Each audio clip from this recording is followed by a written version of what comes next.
Here's Lester Holt.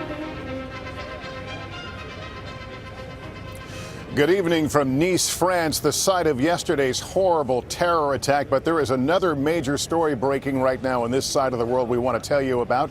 An apparent coup attempt in U.S. and NATO ally Turkey tonight. The prime minister says elements of the military have been engaged in an attempted coup.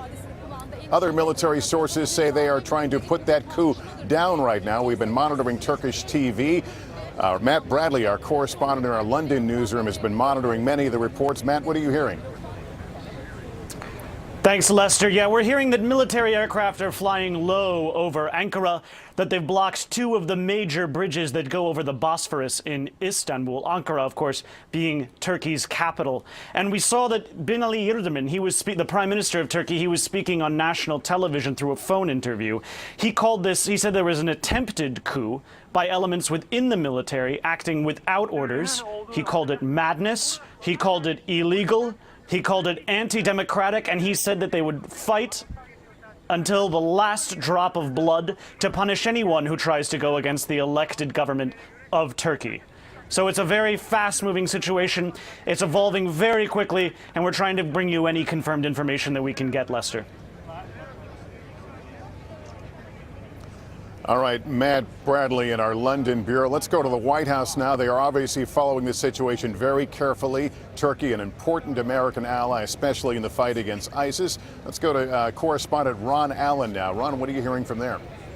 Well, obviously they're watching to see what's happening there in Turkey. It's hard to think of other countries in the world that are more important allies to the United States now. We've noted that Turkey is a member of NATO. It is the only Muslim country in NATO. It has always been seen as a bridge to that part of the world. It sits between Europe and Asia. It's also a key frontline state in the fight against ISIS with the southern border of Turkey and Syria. One of the big objectives at the NATO meetings recently that President Obama was at in Europe last week was to push the Turks to try and continue to seal off their border with Turkey to stop the flow of foreign fighters. This is a relationship between the United States and Turkey that is not without tension, however. In recent months even, the United States has been trying to pressure the Turks to try and be more open, to try and observe human rights there. President Erdogan, who has been the leader of Turkey for some time now, has a reputation for becoming more authoritarian. There are concerns about crackdowns on the press. There are concerns about silencing political opposition.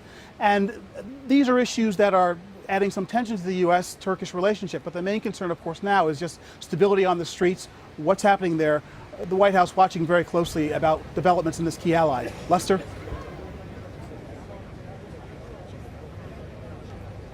All right, Ron Allen at the White House for us. Ron, thank you very much. Again, the headline, we are watching what appears to be an attempted military coup underway in Turkey. We'll have more coverage on that tonight, as well as the aftermath of the horrible terror attack here in Nice that killed 84 people. We're learning a lot more about the man who drove a truck down this street and across sidewalks, killing and injuring so many, and about the victims themselves when we see you coming up for NBC Nightly News. Until then, I'm Lester Holt, NBC News, Nice, France.